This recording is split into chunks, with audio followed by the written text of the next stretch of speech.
I'm Matt Lewis. This is the news, and today we're going to talk to Peter Savadnik. He's the author of The Interloper, Lee Harvey Oswald Inside the Soviet Union. Peter Savadnik, welcome to the news. Thank you very much. So I'm guessing a lot of people don't even know that Lee Harvey Oswald spent like 3 years in the Soviet Union before assassinating President Kennedy. Was he ideological? How did he, I assume this means he got caught up in communism at some point. How did that happen? Well, I think from a very early age, he was looking for something to belong to, some cause to believe in. And Marxism provided him with a sort of home, as it were, not just ideological, but almost cultural or spiritual, you might say, which is why his migration to the Soviet Union, his defection, was so deeply personal, and why his eventual departure from the Soviet Union was so devastating. Well, I know his home life was really messed up, and I guess his mom wasn't maybe not the greatest mom. Could you talk a little bit about the early years? Yeah, he had a really awful, frenetic childhood and then adolescence. His father died before he was born, and his mother, Marguerite, was a very emotionally crippled woman, very needy, had a very hard time holding on jobs or holding on to relationships for that matter. So Lee's whole early life is just this panoply of places and landscapes and people, and there is zero sense of any kind of rootedness or home. They toggle between Texas and Louisiana. They go up to New York for a while. They come back to Louisiana, then Texas. There's this constant, awful movement about his early years, and not surprisingly, from about 12 or 13, he begins to show signs of wanting to get out, wanting to leave very badly, and I think that's part of what made Marxism so appealing. It was, on the one hand, very, very militant. There was anger and rage in it, which clearly tapped into Oswald's own sense of anger and deprivation, but it also provided an all-encompassing explanation for the whole world. It provided a metaphysics of sorts, and that gave him a kind of stability and sanctuary that had been missing. So do we know how he actually, literally got turned on to communism? Was it just you couldn't escape it because we were in the middle of the Cold War? Or was there an agitator or somebody who recruited him? Did he see a pamphlet? How did he get into that? Right. It appears to have happened kind of accidentally. He told a reporter soon after he arrived in Moscow that he encountered a demonstrator who was protesting on behalf of the Rosenbergs. This was probably in the early 50s when those protests were taking place, and when Oswald was in New York City, where he would have been likelier to have encountered I think a Rosenberg sympathizer than in say, Dallas or New Orleans. So that's when he is acquainted with radical politics, and he says that he then became interested in reading Marx, and that led him to the Soviet Union. So I guess before he moved to the Soviet Union, he might have visited there earlier, but before he moved there, he joined the U.S. Marines. And on one hand, this seems weird because that seems like a patriotic American move to do, to join the Marines. It seems like, why would you do that if you were a communist? On the other hand, it's a guy who's looking for a place to fit in and belong in a structured environment, and it doesn't get much more structured than being a Marine. If you would speak to that sort of contrast, and why didn't the Marines provide him with the stability that he might have hungered for? Yeah, it's a very interesting contradiction, and you're right to pick up on it. I think the reason that Oswald was drawn to the Marines was simply that he knew about it. He had an older brother and an older half-brother, both of whom had served, and the Marines was an obvious way out.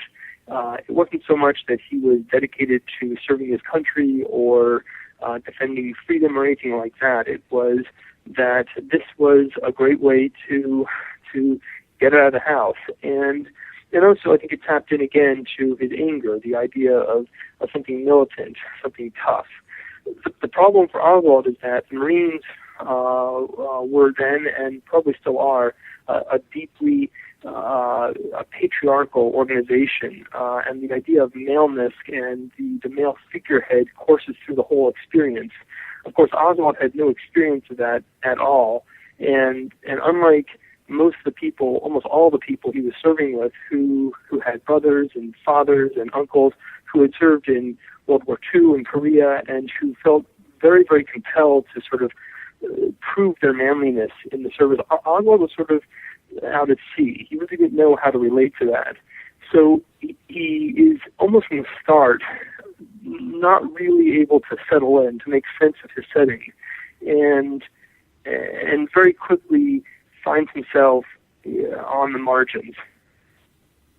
So, he becomes a defector. I guess one of the questions I wanted to ask you is, do you sense that there was something special about this time in America, the 1950s and 60s, that would make somebody kind of hunger or for this utopian society?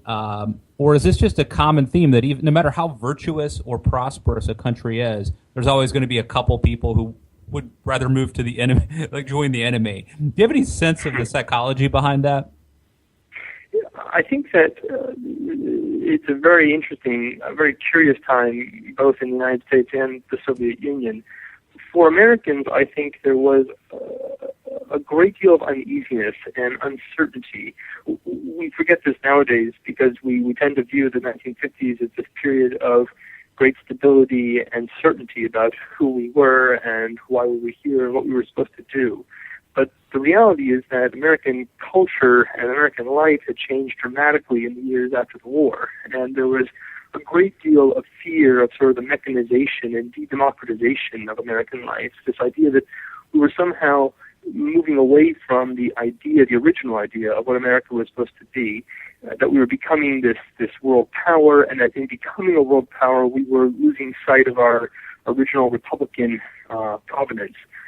So Oswald, in some strange way, I think reflects a lot of those sort of uncertainties, a lot of that uneasiness. It's not that he was in any way cognizant of this himself. It's that some of the frustrations and the fears that he gives voice to in his political fragments and even in his defection itself, I think, are functions of his time. They reflect a broader discontent. So obviously I want to spend a lot of time talking about his time in Russia, but before I do want to jump ahead. I mean, Roger Stone has a book coming out soon alleging that LBJ was behind the assassination of Kennedy. I've always been, from day one, there's been rumors that Oswald didn't act alone. You argue that it's clear once you really get to know Oswald that this makes sense, that he did act alone and that he was the lone gunman. Why is that?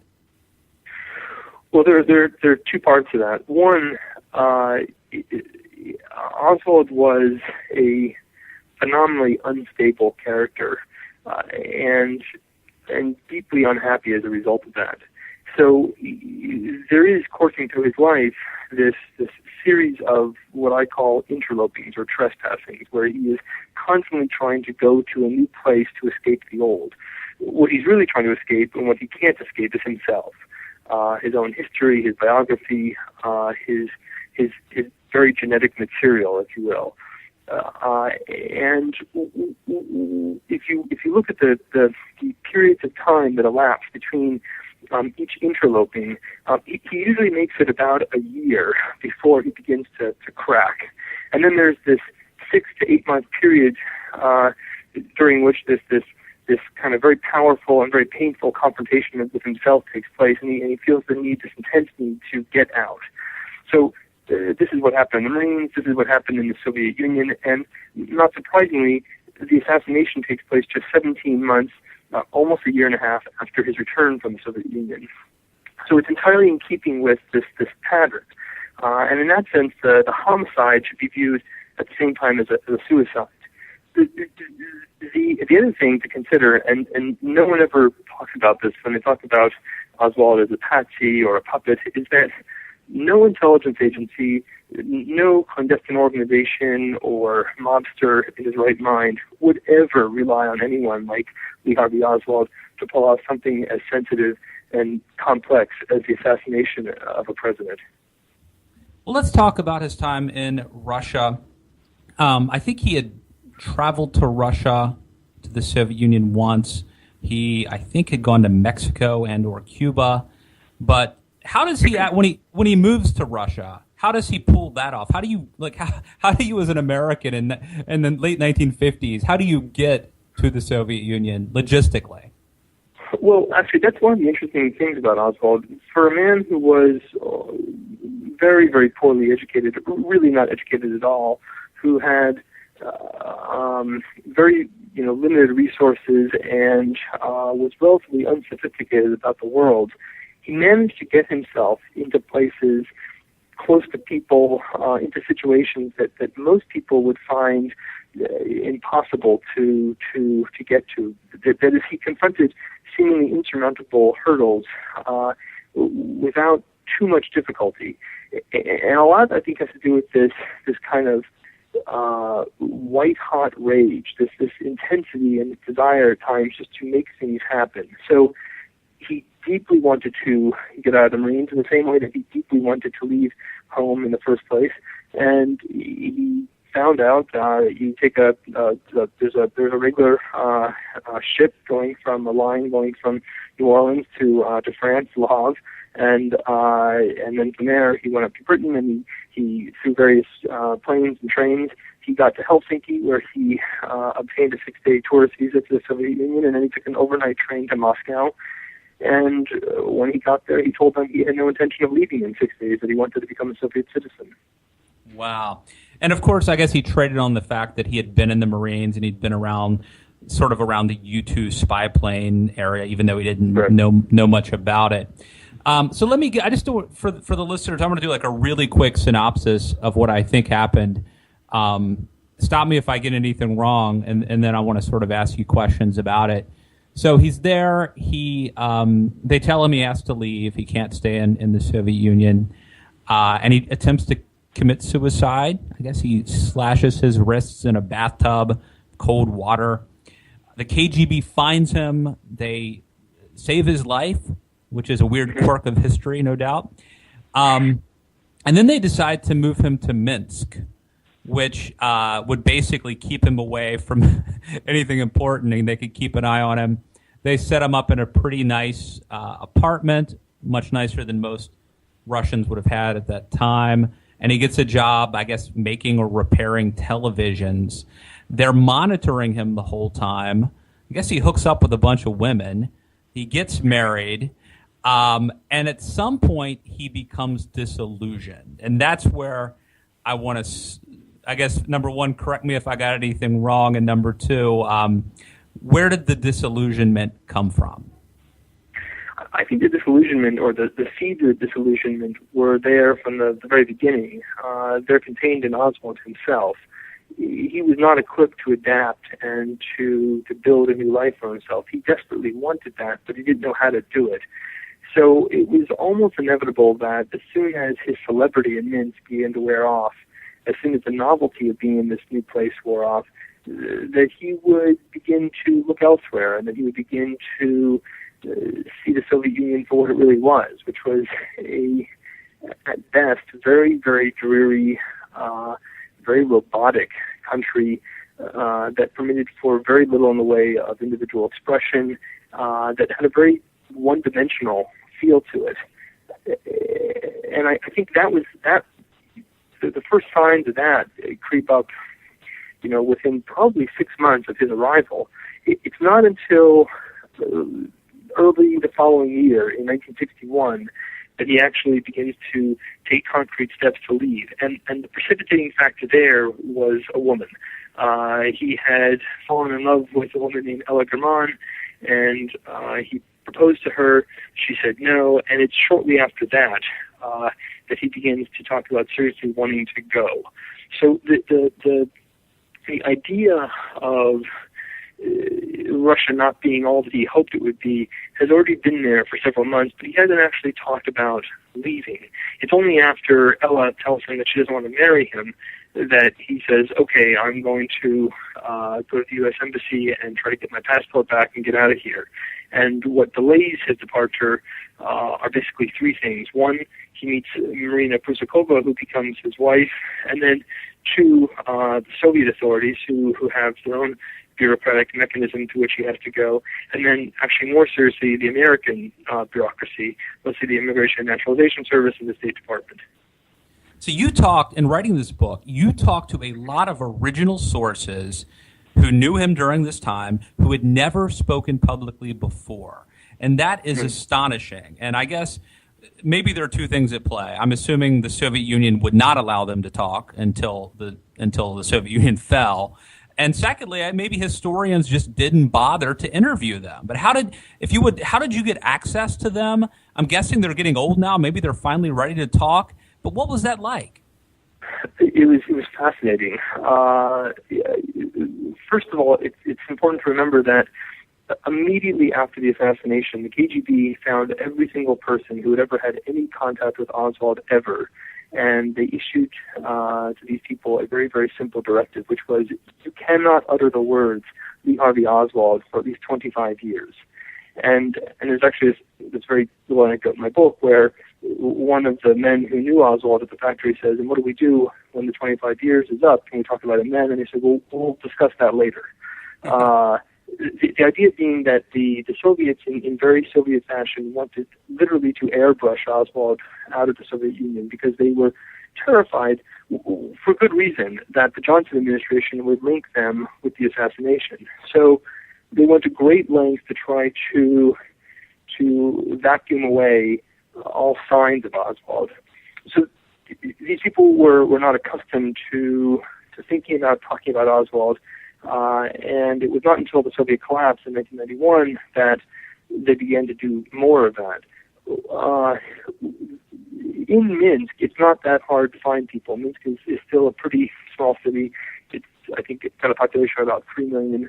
And with a little bit of reporting and looking around, you can find the right people pretty quickly. They are, for the most part, still in Minsk. Some of them are in Moscow. Ella German, actually, I found her in Israel.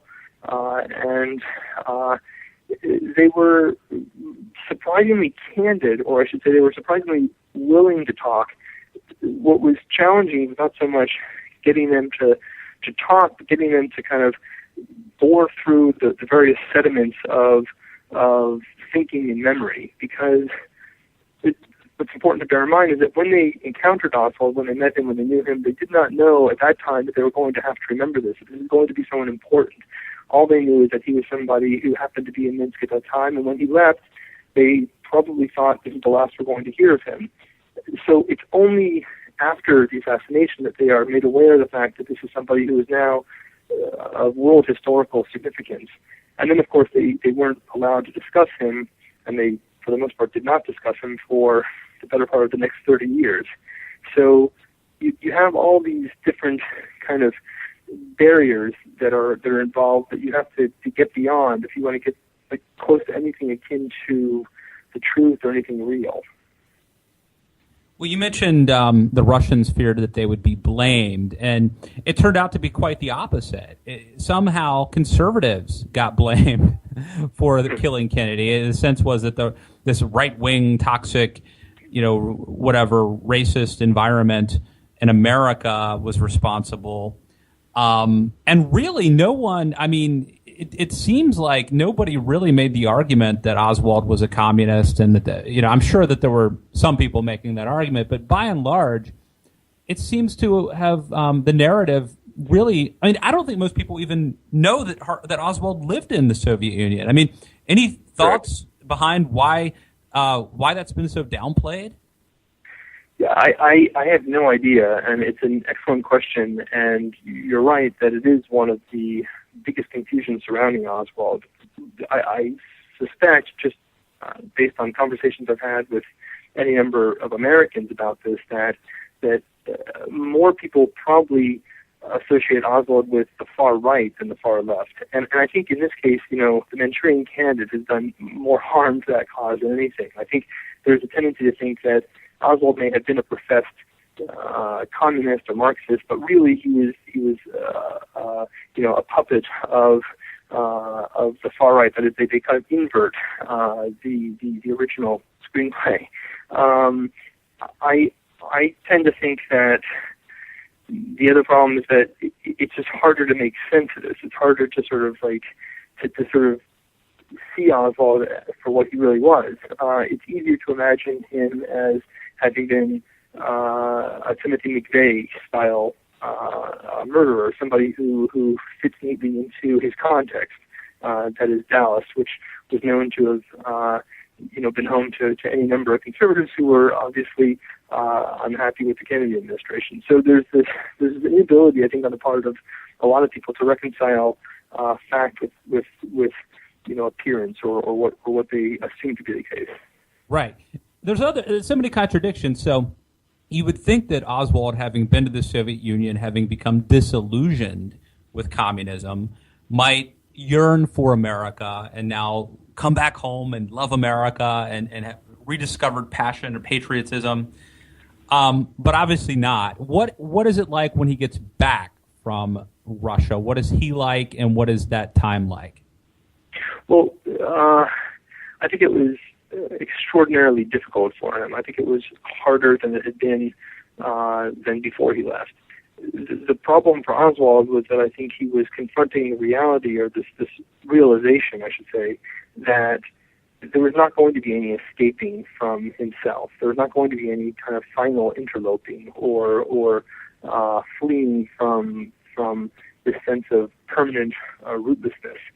So when he returns to the United States, he is almost from the very beginning in a very bad way. Marina talked about this in her testimony before the Warren Commission, that he seemed to change almost immediately. And then he makes a very bad mistake, and he did the three of them, he and Marina and their baby June, move in with his mother, which was never going to be a good idea. And then he quickly sort of slips into this pattern that sadly mirrors the pattern that he had that had sort of coursed through his whole childhood and adolescence of jumping around. He looks for a job in one place and another, and he moves, and he kind of bounces from one state to another. He does go to Mexico, hoping to get a visa to Cuba and or the Soviet Union, and the whole time what one senses is desperation and a mounting sense of helplessness. So the whole last part of his life, the last American chapter of his life, is just a one protracted downward spiral. And while he was in Russia, or in Minsk, or early on when he moved to Minsk, he was this sort of celebrity, and it seems like he had quite the active social life. Do you have a sense how many women? How big of a rock star was he? I mean, I know he got married at the end, but in the early years, it seems like he might have been kind of a bachelor pad there. I think he had probably about a year of, or maybe a little bit more, of fun, as it were, before he married Marina. I don't know how active it was. We know that from his diary entries and just from interviews with friends, there were at least 5 or 6 women who were mentioned, and there were probably others. Oswald actually is, outside of his diary, fairly gentlemanly in the way that he talks about women. That is, he says very little, and there was very little I could glean from friends and friendly acquaintances, even men at the experimental department at the factory where he worked, with whom you might expect he might share details like this. There was very little about his personal life that they could relate. He has something in diaries, and that's mostly what we know, but what's interesting is this disconnect between what's in the diary and what he told people. So, I think that he had a very good time. I think he enjoyed himself a lot. I think he was invited out a lot. And And then I think he became lonely, and the only reason that he didn't try to leave sooner is that he met his future wife.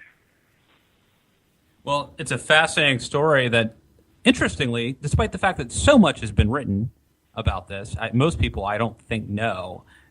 Get the book. It's called The Interloper, Lee Harvey Oswald Inside the Soviet Union. Peter Savodnik, thank you for coming on the show. Thank you very much.